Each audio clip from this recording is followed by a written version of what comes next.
Hi, I'm Sophie and I'm the teacher in Jellyfish class. A lot of children do a programme called Attention Autism, or What's in the Box. You might have seen quite a few videos being posted every day showing this activity being done. This is something that we use in school to help to develop the children's attention, listening and communication skills. This originates from the idea that successful communication is dynamic, engaging and joyful. We know that we learn best when we work with enthusiasm, motivation and creativity, and we remember good times and shared experiences. This was created by a woman called Gina Davis, who is a specialist speech and language therapist and autism expert.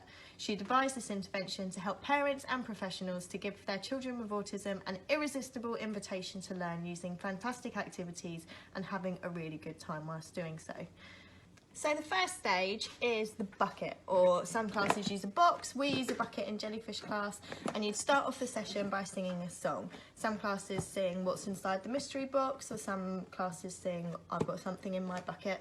It's basically a song that kind of starts the session off, that is repetitive and is used every single day so that the children know the routine and know that the session's about to start. Inside your bucket, you will have visually engaging objects and toys. These are things that are really going to get your child's attention and are going to be really, really exciting, that they're going to want to play with and want to see what happens to them. So a few examples of things you might want in your bucket. We've got toys that dance, we've got toys that spin, toys that make a noise, things like bubbles that you can see, toys that change colour, balloons that you can blow up and let go and see what happens to those, and toys that you can wind up and that move. These are all things that are really going to get your child's attention and want them to join in with the activity. There are a few rules when it comes to using the bucket. The idea is that it belongs to the adult and the adult only. The children are not meant to touch these toys. It's meant to really engage them, and they're meant to learn that they're just meant to watch it and see what happens, as this will help to develop their attention skills. This needs to be the most amazing thing in the room. So make sure that there's no distractions around and that is the sole thing that they are focusing on. When you are showing the toys, you need to be using really simple vocabulary to describe what is happening. This is again going to help with their communication skills and their listening skills. Make sure that you practice this first, as sometimes it can go wrong, and if it does, you just need to make a big exaggeration and be really, really excited that something's happened. Oh no, we need to do it again. And it teaches again the children that sometimes things go wrong and that we can get through it. The most important thing is that you need to have fun whilst doing so. As an adult, you need to make this the most exciting thing ever. You need to be really over dramatic, really enthusiastic and really motivating for the children to want to join in with this activity. Here are some examples of some toys that you may want to put into your box or your bucket. These are all toys that do something that is going to engage your child. They might make a noise, they might flash, they might move, they might do something that is really, really going to be exciting for them.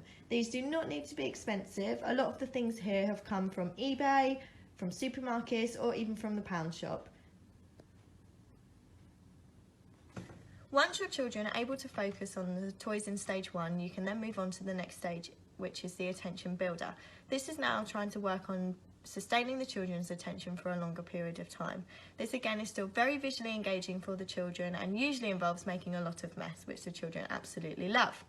You might have seen quite a lot of these activities being shown on the videos that we're posting on the Palatine page, and some examples of things that you might want to do is putting shaving foam out and splatting it, making a picture out of different materials. You might want to mix some paint and some shaving foam together and mixing it all together, seeing what happens. Dropping salt from different heights through a tiny hole called salt streaming. That's something that the children really like because it makes a noise alongside making a picture at the bottom. Wiggly worms, putting shaving foam through flower pots and letting it all come out at the top. Making a rainbow out of Skittles. Some of you might have seen if you put Skittles around a plate and then pour boiling water onto it, all the colours kind of merge in together and make a nice rainbow pattern. Volcano shots, so putting bicarbonate of soda and vinegar together and making an explosion that way.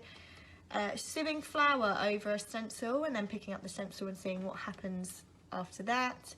Making a tower and then knocking it over, again using the language that's very simple and very repetitive so that the children can copy this at a later date and will really want to watch and take part in. Again, you can use nursery rhymes to go alongside this. This is something that really helps to develop children's communication and is the start of their phonics knowledge. So you could get props that go alongside different nursery rhymes and sing the songs alongside your activity during this stage. Although attention autism helps to develop children's attention, listening and communication skills, it can also help them to develop lots of other skills. You can incorporate stories into your activities, cooking skills, art and creativity skills, understanding scientific ideas and including number in the activities that you're doing. The next stage is turn taking. This is where the adult leader will demonstrate a simple activity, often modelled with another adult in the group. Some children are then invited to have a turn, but only if they're comfortable to do so. Not every child in the group will get a turn, which then teaches important emotional regulation skills, as well as the essential skills of waiting, turn taking and learning through modelling. I will post some ideas on the school website and Facebook page that will tell you more about turn taking skills.